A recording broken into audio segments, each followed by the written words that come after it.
Hi guys. Today I'm going to uh, show you how to design your own papers. I think we've done this before, but it's kind of nice to have a reminder once in a while. I had forgotten, and the one I did before class was this one, and I took everything, all the stamps from one stamp set. I happened to use Christmas Rose, and what you do is take your largest stamp and stamp all around, making sure that you stamp off sometimes because that makes it look like real designer series paper. And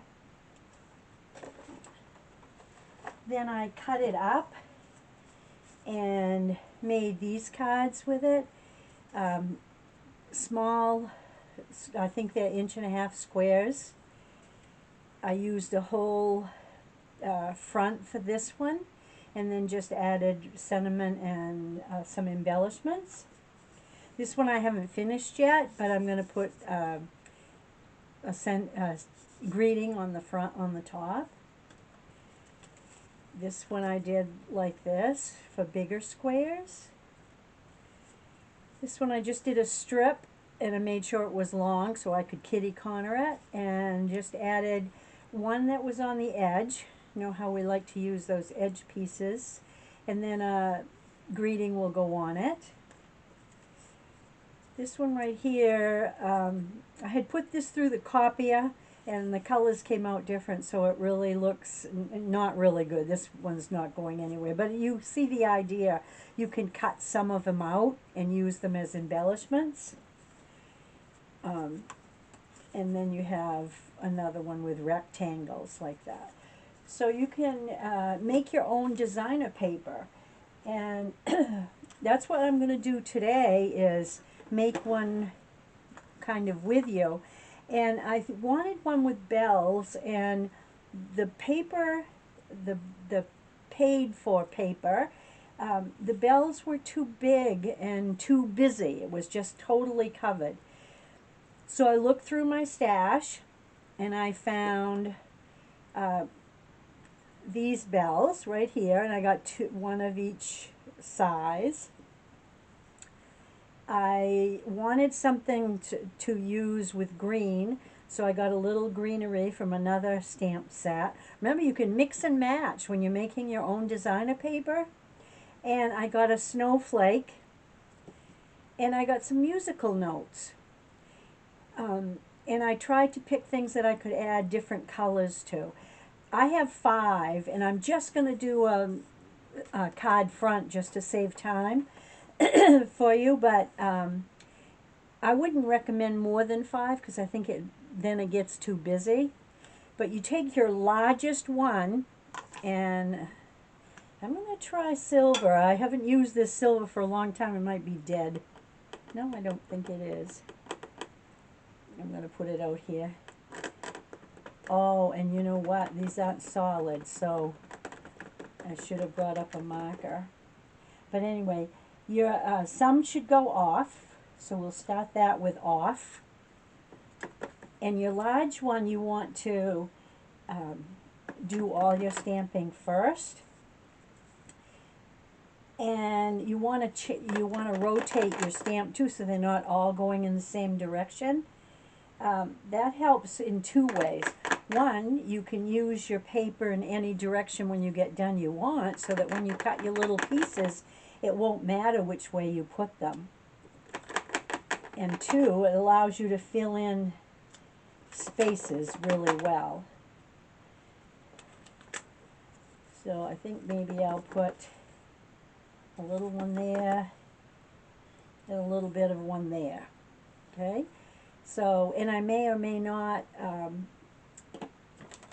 fill those in with silver when we get done, or gray. So I'll just quickly do that. Okay, so then the next one is the musical notes. And I'm going to do those in black.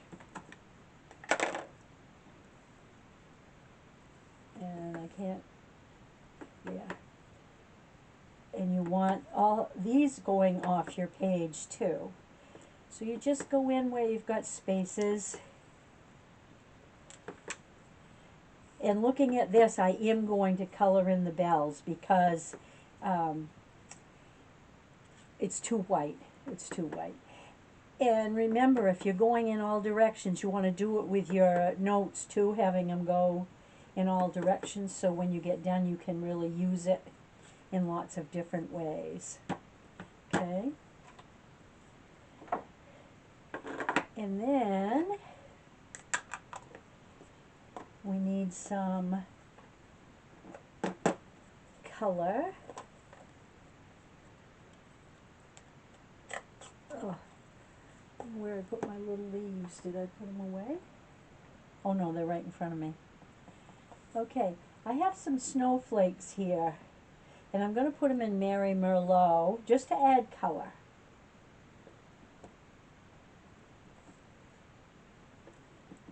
And again, just go fill up your spaces. That's why you want to start with your largest one first and then work down in size.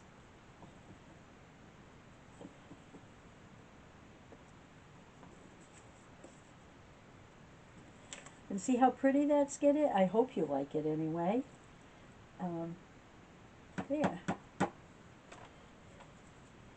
And now I'm going to add some greenery. And I did bring 2 sizes of bells, but I think I'm not going to use them. I think it'll be plenty without them. And I could have used smoky slate instead of the silver. I was thinking it was a filled bell. But smoky slate, if you don't have silver, would be just as fun, just as good, because they're going to be colored in anyway. Okay, and then I found this little greenery, and I didn't bring up a sponge, but I'll give us a little cushion with this. Let's see.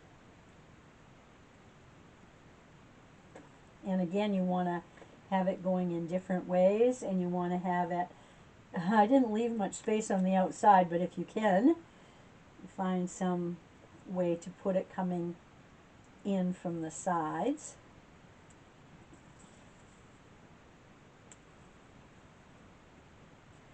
And you just go to where you have spaces.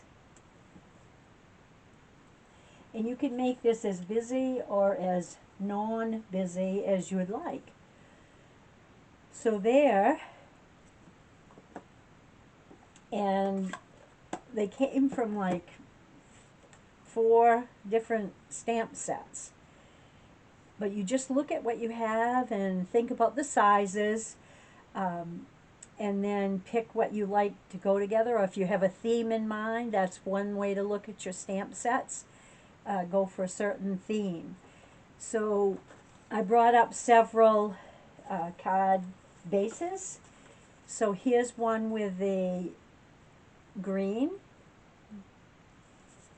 Here's one with the Mary Merlot. And I've got slate. And I've got basic gray.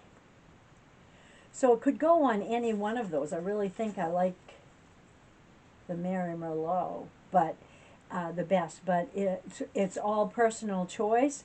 Then I only did a front, but you can see where you could cut strips, you can cut squares. I just didn't want to take the time to do a whole sheet, but your options, I kind of like it without filled in too, because it's not as busy now that I've got it done. So then you can add you can add just a greeting on the front, or you can add some embellishments in a greeting on the front. Also, I didn't bring one up, but if you stamp a little bit of extra of these in a corner on your white for the inside, then it matches, and I think you would like that. You can also do your envelope flap at the same time. So if you're making your own DSP paper, everything can coordinate just the way you want it. So I'd love to think of you as experimenting with some of your stamps and papers and see what you come up with. I think you'll really like it. So hopefully this was helpful, and thank you.